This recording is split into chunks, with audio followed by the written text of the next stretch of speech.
Tapi menurut gue ya susah loh yang gitu-gitu ya. Maksudnya susah Susah kalau bila lu nggak bisa ngampunin orang tuh susah. Gue pernah ngalamin soalnya. maafin orang. Maafin orang. Orang bikin salah sama lu, tapi tergantung Iya. kesalahannya. Kalau kesalahannya masih kecil-kecil juga, maksudnya ringan-ringan, lu masa susah ngampunin? Ya kalau kita marah itu kan ada tingkatannya istilahnya. Gue sekedar sebel. Gue baru tahu marah itu ada tingkatannya. Gimana?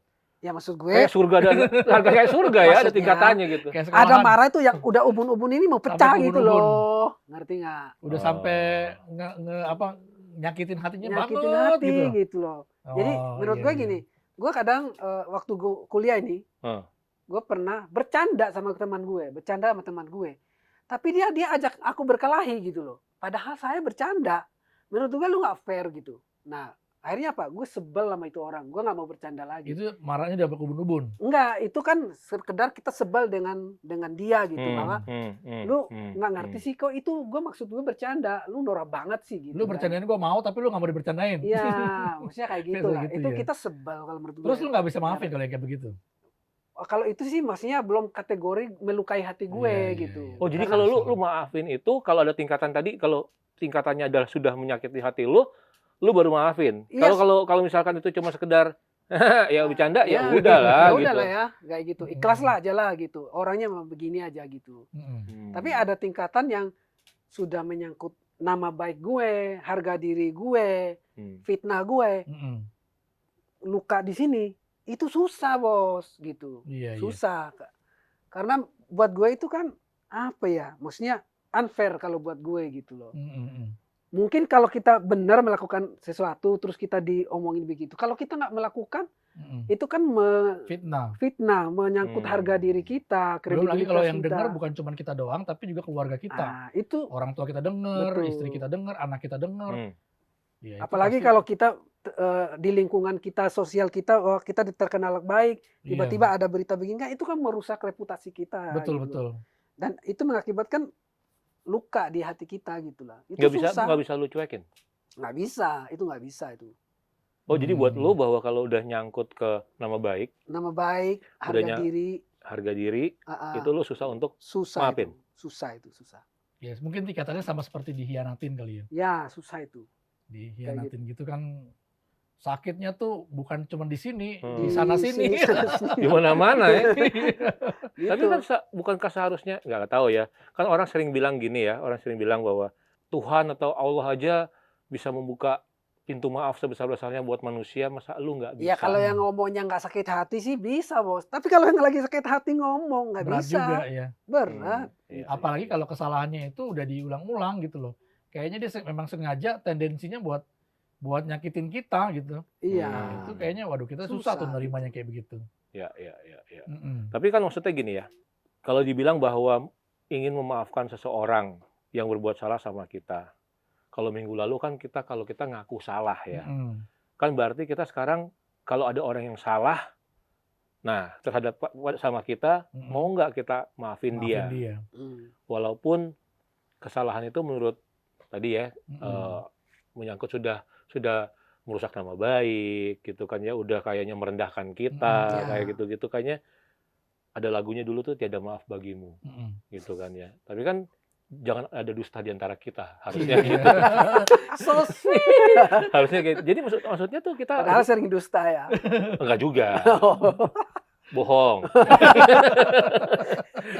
Jadi kalau kita dibilang tadi bahwa kalau kita bisa nggak sih lu memaafkan orang yang salah sama lu? Seharusnya kalau kita berpikir dengan jernih, bisa-bisa aja dong sebenarnya gitu. Cuman tadi yang gue titik beratkan adalah ada tingkatannya. Sebegitunya nggak sih? Ada tingkatannya. Jadi kalau dia nyakitin ini gini, nggak apa-apa. Ini masih -1, yang ini 0, yang ini 1, 2, 3, 4, sampai kayaknya kalau udah 5, max to the Kalau max. menurut gue ada, misalkan contoh gini yang kita akhir-akhir ini kan dengar itu tentang pelecehan gitu ya. Misalkan dia sekedar marah gitu, atau kita dibentak atau diapa itu biasa. Tapi kalau misalkan seorang anak dilecehkan sama orang gitu. yang merasa diri dia harus melindunginya, misalkan lu bapak gue nih, nah lu kan harusnya lindungi gue, kenapa lu lecehin gue? Itu kan Oh, itu kan kasus-kasus yang sekarang kan. marah. Dua itu. bapak tiri memperkosa anaknya, bapak kandung Iya, memperkosa kacau anaknya. Udah itu bapaknya mati loh. Nah, itu kan pilihannya ngampunin atau bunuh diri gitu kan. Ada orang yang bisa, Maksudnya anaknya. iya, yang orang yang dilecehkan itu kan pilihannya, gue kalau nggak itu mendingan mati aja deh. Ya, Karena hampir dia udah kebanyakan nggak tahu kayak gitu. solusi mau Rasa ngapain. malunya Iya, itu iya, ya, rasa yang dia nggak malunya bisa dia. ya. Kita datang nasihati, udah kamu ngampunin aja, Kan bukan lu kamu maafkan Iya. aja. Ini kan bukan lu yang dilecehkan, Iya, tapi gue kan gitu kan ya. gitu Iya, loh. iya, iya. Selalu begitu tuh. Jadi kayak orang-orang tuh berpikir bahwa tidak segampang itu Rudolfo, gitu ya. Kayak itu nggak segampang itu. Maksudnya kalau lu bilang bahwa segala sesuatunya itu dengan kata-kata maaf, ya selesai semuanya. Gitu, penjara nggak penuh juga, sama kayak kemarin kita ngomongin tuh ya. Iya, iya. Nah tapi yang perlu kita titik beratkan adalah gini, sampai sejauh mana kata-kata maaf itu, atau kita mengucapkan, oke, gue terima maaf lu, gue terima kesalahan lu dan gue memaafkan lu. Sampai sejauh mana? Tadi kan dibilang bahwa kalau misalkan anak lu dilecehkan, ya gue sih maafin, cuman orangnya nggak di dunia lagi, kan gitu, misalkan kayak gitu ya. Atau ya sudahlah, nggak apa-apa lah, biarin aja lah gitu, cuman rumahnya dibakar, misalkan kayak gitu. Ada hal-hal yang gue maafin, ada orang-orang gini loh, oke, gue maafin lo, tapi gue nggak mau ngeliat muka lo ada di sini. Nah itu masuk kategori dimaafin, benar-benar dimaafin apa enggak gitu ya? Tulus nggak? Iya. Ya kan? Atau apa? Vidi Aldiano, kalau nggak tulus, Vidi. Kayak gitu kan. Tapi pengalaman gue gini ya, sebelumnya kan gue ngajarin orang nih, udah yang benar itu ngampuni, yang benar itu maafin. Bukankah ngampunin itu hanya tugasnya Tuhan? Masa kita yang manusia harus ngampuni? Iya kita dong. cuma bisa memaafkan dong, bukan ngampuni. Harusnya sejauh itu kah? Ngampuni itu kunci untuk kita membalut luka yang ada dalam hati kita, Bos. Pengampunan dari Pengampunan dari kita itu bukan untuk mengobati orang lain, tapi mengobati luka yang telah terjadi dalam hati kita, Bos. Sebenarnya kalau kita nyimpen terus juga itu nggak ada untungnya buat kita. Kita akan jadi, ya malah beberapa tokoh-tokoh kedokteran, dalam kedokteran bahkan sudah pernah ngomong. Jadi kanker, kalau lu nyimpen, lu nggak pernah ngampunin orang yang salah sama lu terus-menerus inget apa yang mereka udah bikin sama hidup lu akan bawa terus itu beban kemana-mana. Lu mau bikin apa segala macam, dia akan terus ngikutin kita terus. Ya lama-kelamaan itu akan jadi penyakit juga, karena kan tekanan itu terus ada dalam diri kita. Nah memang solusi yang paling baik waktu itu, ada dokter yang ngomong, ya lu mesti bisa lepasin itu beban itu, ya lu mesti bisa ngampunin gitu. Jadi kata-kata pengampunan itu kunci untuk membereskan semuanya. Iya. Tapi gini, menurut gua ada kejadian pasangan yang sudah bertahun-tahun menjalin hubungan, dan ketika itu pasangan itu akhirnya tidak jadi menikah, si cowok menikah dengan yang lain, dan si cewek tidak menikah. Saya kenal orang itu kayaknya. Kenal ya. Jadi, nah tapi si cowok kan pasti meminta maaf sama ceweknya. Si ceweknya pun juga memaafkan gitu loh. Tapi posisinya adalah untuk memaafkan itu, untuk menerima maafnya si cowok ini, atau istilahnya gini, ya udahlah, memaklumi, atau si cewek ini juga harus tulus ikhlas, bisa ketemu lagi, bisa lihat mukanya lagi, atau gimana, atau sama sekali ya gue memaafkan, gue tulus memaafkannya, tapi ya tadi gue bilang bahwa jangan pernah lu ada di depan muka gue ya. Tapi menurut gue gini, ini gue cerita berdasarkan pengalaman gue aja ya. Menurut gue ikhlas sama pengampunan tuh beda loh menurut gue. Kalau ikhlas kan ya gue ikhlasin lah. Iya. Jadi gue waktu ngalamin maksudnya hati gue disakitin gitu sama orang itu. Gue belajar untuk ikhlas, tapi nggak bisa gitu. Gue hati gue ikhlas aja deh, ikhlas.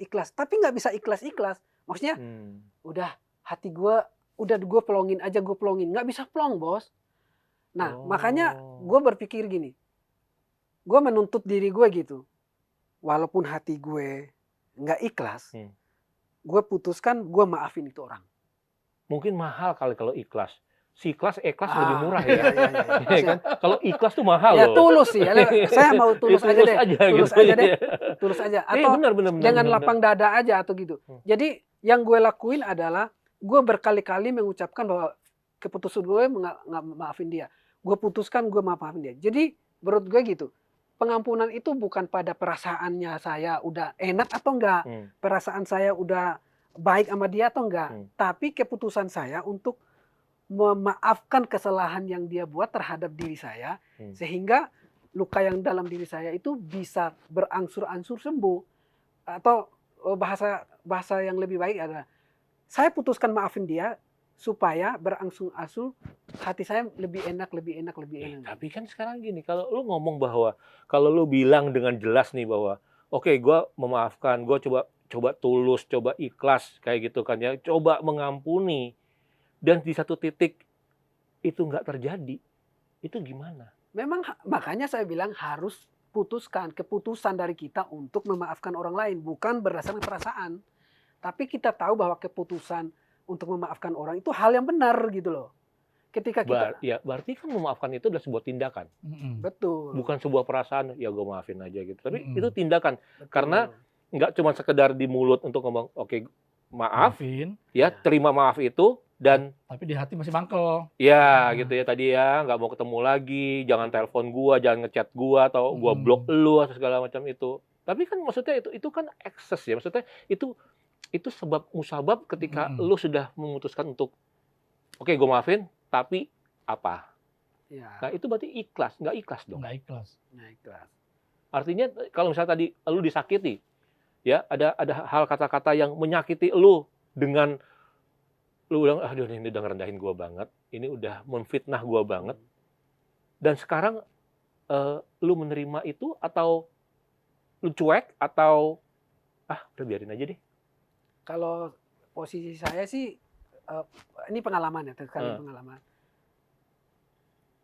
Sekalipun rasa hati saya ini masih dongkol, masih apa, udah gue putusin untuk maafin dia gitu. Jadi ketika gue mutusin untuk ngemaafin dia datang saya berusaha untuk untuk berlaku baik lah sama dia gitu. Padahal tuh orangnya dekat-dekat juga gitu ya. Maksudnya orangnya ya kan seringkali yang mengecewakan kita kan orang yang dekat sama kita toh. Nggak juga, kadang-kadang netizen juga gitu. Ya. Tapi kalau netizen biasanya kita nggak akan sampai masuk ke hati banget. Tapi nggak juga, ada juga yang gitu, kesel. Nggak sampai berasa banget. Ya gitu. Cuman ya kalau menurut gua, kalau dalam hal seperti beginian ya, waktu kita ngambil keputusan buat mengampuni orang lain, kita tuh harus bisa memastikan bahwa nggak ada lagi ganjelan di hati kita. Gue itu pernah bangun bisnis, terus ditipu lah gitu ya sama partner. Nah itu rasa sakitnya itu luar biasa karena dia itu bukan cuma nipu, tapi dia itu berusaha untuk mematikan usaha gue, terus dipindahkan semuanya ke dia tempatnya punya. Dia. Iya seperti itu. Nah bayangin orang ini adalah orang yang gue pernah bantu gitu loh. Dari nggak punya apa-apa akhirnya dibantu sampai akhirnya dia bisa besar seperti itu. Nah sakitnya tuh luar biasa, rasa sakitnya luar biasa. Tapi karena gue mutusin buat ngapain sih gue pegang beginian terus, gue mendingan ngampunin dia deh. Juga nggak ada gunanya juga kalau gue nginget-nginget terus, gue nggak akan jadi produktif dengan cara menyimpan terus kesalahan dia gitu ya. Dengan terus nyimpen dia punya kesalahan kan otomatis kita juga kalau ketemu orang juga pasti akan ceritain ya hal-hal yang buruknya gitu kan. Nah itu akan menambah luka kita sebenarnya. Nah waktu itu gue mutusin, gue bilang ya, gue mau ngampunin dia, gue mau maafin dia, dan gue lepasin tuh, gue bilang gue ampunin, gue maafin. Tapi memang karena ini adalah sebuah peristiwa yang menyakitkan, itu nggak gampang langsung pulih. Tapi yang benar seharusnya gue memastikan bahwa hati gue itu lepas dari semua beban. Ya, menyimpan kesalahan orang itu kan beban. Ya. Waktu kita mengampuni itu kan kita melepas. Ya proses melepas ini memang nggak bisa langsung seolah-olah kayak nggak terjadi apa-apa, hilang sama sekali. Tapi ini progres sifatnya. Dan waktu kita ingat nama orang itu udah nggak ada kesan lagi di hati kita yang sakit. Nah, itu baru kita bisa mengatakan bahwa saya sudah bebas. Tapi selama kita masih ingat nih sama orang yang udah nyakitin kita, masih ngerasa perih, masih ngerasa sakit, berarti itu belum pulih 100%. Yes. Sama seperti kalau kita lagi sakit gitu ya, proses pemulihan itu kan nggak langsung dari 100% sakit, kemudian pulih jadi 0%. Ya. Itu kan pasti kan berangsur-angsur pulihnya turun. Ada proses. Ya, 90, 80, 70, 50. Ya, nanti udah tinggal sedikit, tapi kalau disentuh, ya masih ada rasa nyeri-nyerinya, tapi udah nggak sehebat kemarin. Nah, itu kan namanya berangsur-angsur pulih.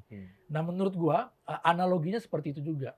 Kalau kita benar-benar tulus mengampuni orang itu, seharusnya hati kita itu benar-benar lepas dari yang namanya beban itu gitu loh. Gitu sih kalau menurut gua. Jadi gimana? Jadi proses tadi ngampunin, proses tadi dibilang bahwa memaafkan orang itu kan menjadikan keadaan menjadi lebih baik kan. Sebenarnya gitu. Bukan yang tadi pokoknya gue nggak mau ketemu sama lu. Jangan sampai di dunia ini gue ketemu muka lu lagi. Gue nggak mau ngeliat muka lu lagi gitu loh. Ya gimana ya orang gue mesti oplas kan nggak mungkin juga gitu kan ya. Tapi maksudnya gini, kalau tadi dibilang bahwa ya ini cerita tadi dia udah ngomong bahwa ceritanya tadi ditipu sama teman bisnis kan ya, gitu kan ya. Kalau misalkan kita pemimpin kita, gitu loh, pemimpin kita yang sudah jelas-jelas kita kenal dia mimpin kita 2-3 tahun sudah bersama-sama kita gitu, terus tiba-tiba ngomong, wah hari ini lo karena kesalahan yang buat dia, menurut dia itu kesalahan besar, gitu. Gue punya peristiwa ini, jadi dia menganggap bahwa peristiwa itu sesuatu yang tidak bisa dimaafkan, gitu loh. Jadi menurut dia secara organisasi lo tidak tunduk sama aturan-aturan yang ada. Akhirnya dia bilang ini, karena lu nggak lakukan itu, gua pecat lo, gitu loh. Nah, setelah pecat, ini gua rasain. Ini orang kan pemimpin gua ya. Ini orang kan leader gua yang gua percaya dia bisa memberi contoh buat gua, role model yang baik buat gua gitu loh. Tapi kok kalau role model kok bisa lakukan itu ya, memecat gua gitu. Jadi ada perasaan yang tadi dibilang bahwa gua sakit hati. Ya tadi kan dibilang ada sakit hati kok. Jadi timbul nih orang sebenarnya leader bukan sih yang cara seperti itu gitu loh. Sebulan, 2 bulan, 3 bulan. Nah, ya teman dekat gue cuma bilang gini doang, lu nggak capek ya? Lu nggak capek dengan kehidupan lu kayak gini? Lu nggak capek kalau lu selalu bilang, kenapa sih orang ini gini. Akhirnya ya itu tadi, lu memutuskan kan? Sama, gue juga memutuskan bahwa ih gue goblok ya, gue bodoh banget kalau gue lakukan ini. Bawa terus bebannya. Lama-lama gue jadi ganteng kalau kayak gini kan, misalkan gitu, jadi kayak gitu. Aduh, akhirnya gue berpikir ya udah harus rilis tadi dibilang bahwa lu melepaskan. Ya akhirnya gue bilang ya udahlah melepaskan. Ya udah beres. Maksudnya walaupun ada proses yang kemarin gue telepon, maksudnya gue berharap dia angkat telepon gue untuk dia bisa say something. Gue nggak butuh sorry.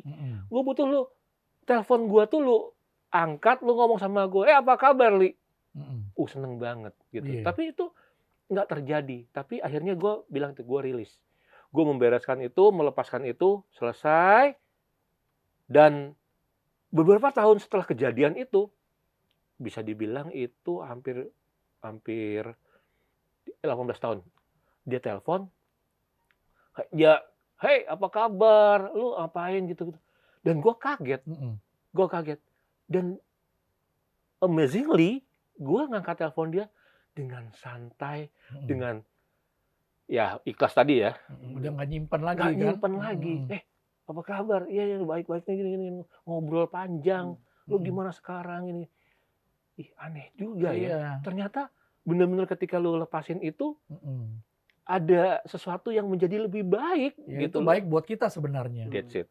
Gitu loh. Dan lu nggak sakit gara-gara itu. Nggak sakit di fisik lu dan nggak sakit di dalam lu jiwa. Nah, cuman kadang masalahnya adalah kita kadang bingung. Tolak ukur saya udah mengampuni di mana ya? Nah, gitu-gitu kan. Nah, jadi ya tolak ukurnya waktu kita tuh udah nggak ngerasakan rasa sakit itu lagi. Memori, apakah kita nggak melupakan semua perlakuan dia sama kita? Enggak. Itu nggak akan hilang. Kita akan ingat apa aja yang pernah dilakukan. Cuman itu sudah tidak meninggalkan sama seperti sakitnya koreng lah gitu ya. Luka di kaki kita. Masih ada bekasnya kan? Masih ada bekasnya. Kita ingat peristiwanya, kejadiannya seperti apa. Tapi waktu kita sentuh, waktu kita cerita, dia udah nggak bikin rasa sakit di tubuh kita karena udah hilang. Berarti kalau kata-kata forgive and forget nggak berlaku dong? Ya enggak dong. Iya, forgive aja paling. Forgive aja udah paling benar. Karena Forget mah nggak mungkin, kecuali kita amnesia ya, digebukin kepala. Ini siapa kamu? Iya. Nah, gitu. Bisa itu jadi. Forget, bos. Iya, forget semuanya. Forget. Sama hidup lu juga forget kayak Iya. gitu. Jadi berarti benar ya, berarti forgive. Kalau forget agak. Kalau ya makanya saya kadang tuh membuat tolak ukur buat diri saya sendiri ya. Jadi misalkan gue orang ini yang buat gue sakit hati segala macam, gue coba berdoa buat dia gitu loh. Gue coba berdoa. Dengan doa juga dimampukan ya. Ya, karena kan kita mau nyebut nama dia kan susah kalau masih ada luka kan. Tapi kalau kita coba berdoa buat dia terus memang kita santai, kita itu udah enak gitu. Jadi juga kadang kalau cerita seperti Koko Ali tadi bilang, gue pernah disakiti sama pemimpin gue gini. Gue kadang suka berpikir, kalau gue ada di posisi dia gimana? Kadang yang gitu-gitu loh aku mikirin. Gitu. Kadang kita nggak merasa salah kan sama pemimpin kita kan. Kita merasa benar, tapi dia memandang kita salah. Ya, dia di atas kita. Berarti dia yang berhak untuk ada kehendak dia yang harus kita lakukan. Berarti kita belum berhasil melakukan apa yang dia inginkan. Berarti kalau mungkin kita dimarahin, ditegur segala macam, itu bagian dari ya memang dia harus melakukan itu kepada kita supaya kita lebih baik. Kadang saya berpikir seperti itu gitu. Jadi jangan juga kita kadang sedikit-sedikit sakit hati kayak gitu-gitu loh. Seringkali ya itu kuncinya. Kalau ada luka di sini, terus ada orang lain ngomong kasar atau apa kita, itu kan luka yang ada dalam kita tuh terbuka lagi.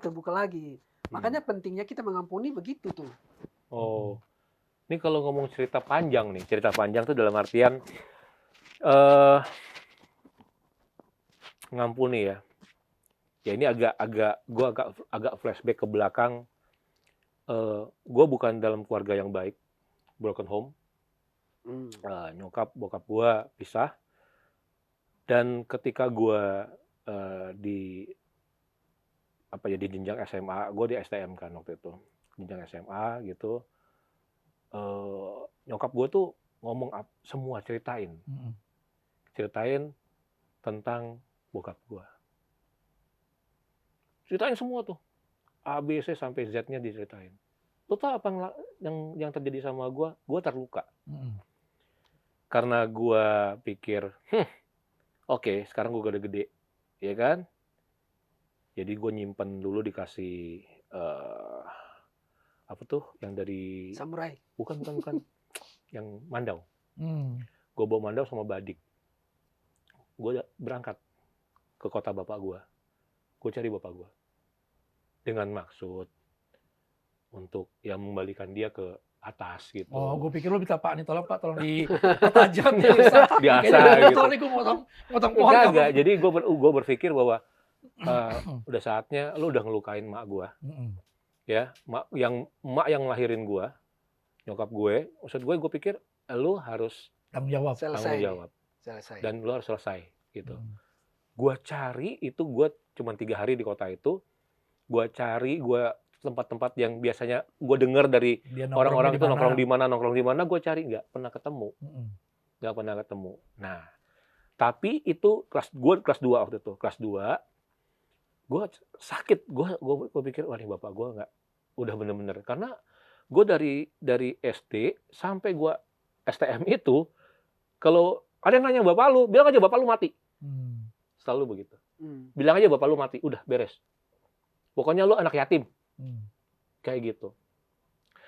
Tapi gimana caranya yang di atas, sang pencipta, membuat ada satu acara, waktu gue kuliah, semester 2, gue ikut tuh acara itu.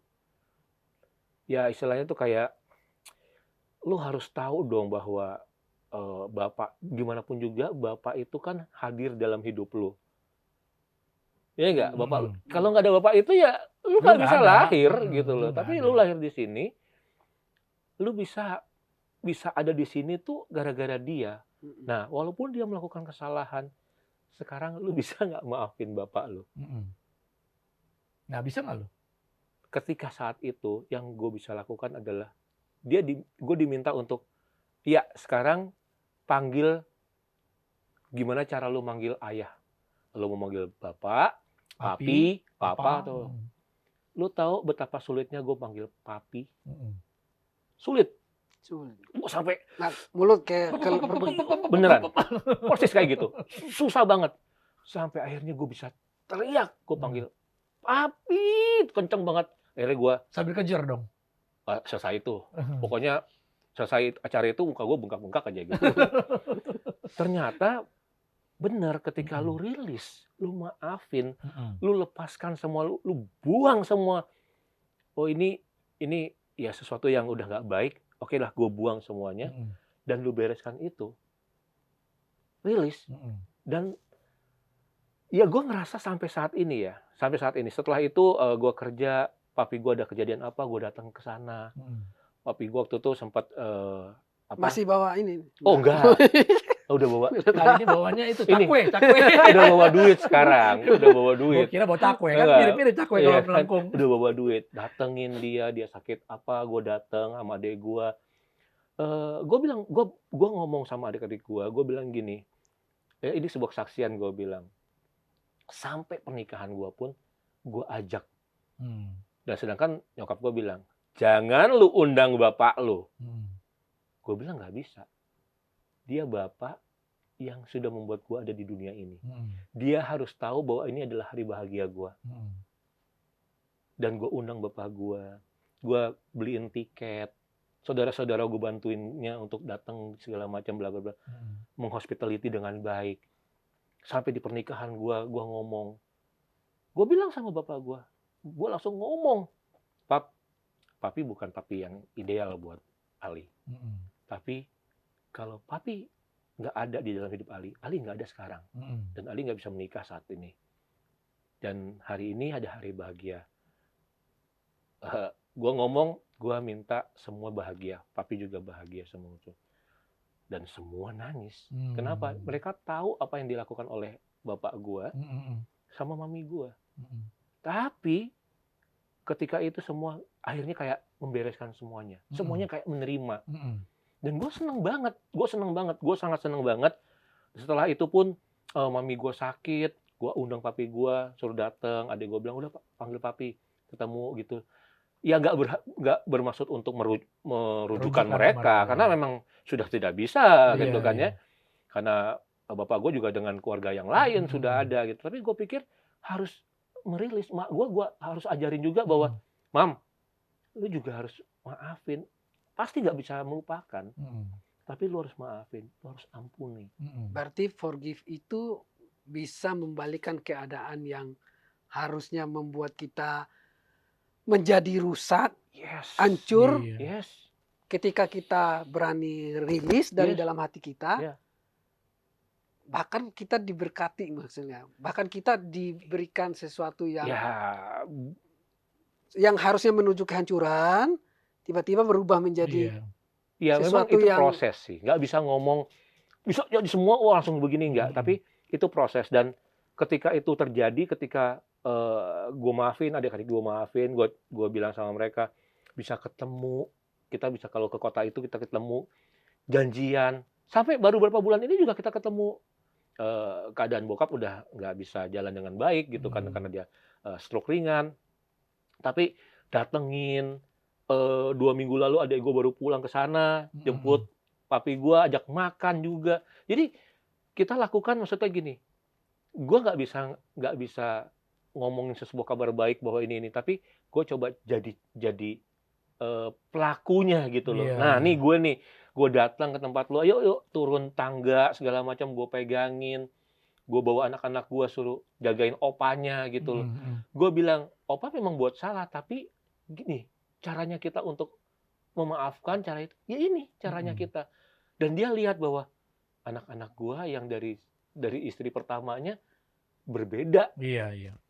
dengan cara berbeda itu dia tahu bahwa memaafkan, mengampuni itu menjadikan segala sesuatu lebih baik. Kondisi yang tadi yang dibilang bahwa ini bakalan rusak nih, ternyata enggak loh. Ya. Jadi apa namanya, dari cerita Ko Ali kan menurut gue bukan berarti maksudnya walaupun nanti kita buat kesalahan kita berharap ada hal yang baik, bukan begitu kan. Tapi setidak-tidaknya kita mengerti bahwa hal seperti itu bisa merusak jiwa kita. jiwa anak-anak kita gitu. Jadi lebih ya. baik kan kita menghindari hal-hal begitu sebelum terjadi dalam hidup kita gitu. Tapi enak kalau cerita ngomong Ko Ali, cerita Ko Ali, oh iya ya luar biasa ya. Tapi kalau saya lagi ngalamin nih, nggak Iya, bisa iya. gitu. Kalau dan Nggak apalagi bisa. kalau ditanya sama anak lu yang udah beranjak remaja, nanya gini, Dad, kok opa nggak sama oma? Ya harus terangin kan, kita harus jelasin dengan baik. Terus oma gimana? Dan opa kok gitu?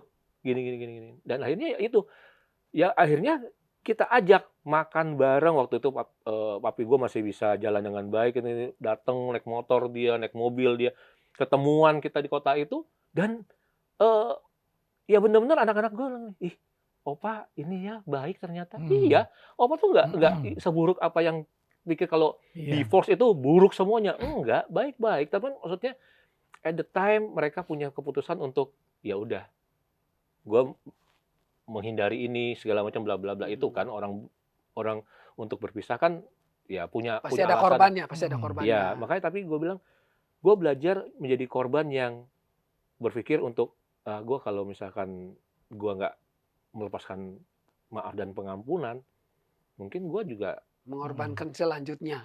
korban selanjutnya, Ya. mengorbankan anak-anak gue, Iya. kayak gitu sih. Tapi kita mesti punya standar dalam mengampuni itu ya, memaafkan ya. Itu mesti seperti ini loh. Jangan sampai kita berpikir kita mengampuni nanti keadaan pasti akan jadi lebih baik. Nggak selalu. Nggak selalu Waktu sih, kita nggak ngampunin selalu, ya, iya. waktu kita ngampunin keadaan tuh belum tentu berubah jadi baik. Bisa Hmm. aja orang yang kita ampunin dia tetap nyebarin gosip di mana-mana. Sekalipun kita udah ngampunin, dia tetap jadi orang yang ngelukain hati kita gitu ya. Tapi itu urusan dia, sama yang di atas. Nah, urusan kita adalah supaya kita memiliki jiwa yang sehat, supaya kita juga benar di hadapan yang di atas Tuhan. Jadi kita tuh mesti memilih yang benar, ya, memaafkan itu, mengampuni itu. Nah, jadi mengampuni itu memang nggak selalu membuat keadaan jadi lebih baik. Tapi mengampuni pasti membuat diri kita jadi lebih baik. Jadi bisa jadi ya kayak lebih baik minta izin daripada minta maaf. Apaan itu? Jadi kan kayak gitu juga ada tuh istilah-istilahnya. Bukan. Lebih baik minta maaf daripada minta izin. Kadang-kadang kalau kita mau pergi kemana-mana sama istri kita nggak diizinin kan. Mendingan kita pergi aja dulu gitu. Pulang-pulang, aduh sorry ya, tadi diajak sama si A, si B, si C gitu. Iya. Tapi ya sebenarnya yang kayak gitu-gitu tuh obrolan kita tuh sudah semakin dalam nih. Wah, lebih ke Bingung. Kita bahas di kunjungan berikutnya. Iya, jadi nggak cuman maaf, ngampunin, tapi ada punya tips nggak untuk yang belum ada di posisi kita udah berhasil mengampuni istilahnya. Buat gue cerita gue tadi itu masih bergulat. Berhasil. Memang yang baik itu kan adalah mencegah daripada mengobati ya. Tetapi kalau memang juga udah terlanjur, kita harus punya pengorbanan untuk mengobati gitu ya, supaya maksudnya jangan jadi orang yang gengsi untuk ya minta maaf tadi yang sebelum-sebelumnya itu. Iya. Supaya yang sudah menjadi korban itu supaya lebih baik gitu loh. Jadi gimana kalau misalkan tadi dibilang bahwa mau mengampuni tapi berakhir dengan tidak baik? Ya tetap kita kan nggak bisa memprediksi ya apa yang akan terjadi di depannya. Tapi kan yang paling penting adalah kita memastikan apa yang kita lakukan hari ini, apa yang kita putuskan hari ini yaitu meminta maaf, itu adalah sebuah keputusan yang terbaik buat diri kita. Entah ke depannya itu akan jadi seperti apa, ya itu udah bukan ranahnya kita Gue lagi. jadi teringat sebuah cerita nih kalau yang endingnya ini. Jadi satu peristiwa ya istilahnya suaminya ini nakal di luar. Oh, dia merasa menyesal dan dia minta maaf, dia mengaku dosa. Itu malah menghancurkan hubungan dia gitu. Gimana Nah, itu? Jadi itu nanti kita bahas di obor minggu Berikutnya. depan. Itu dia obrolan yang berikutnya.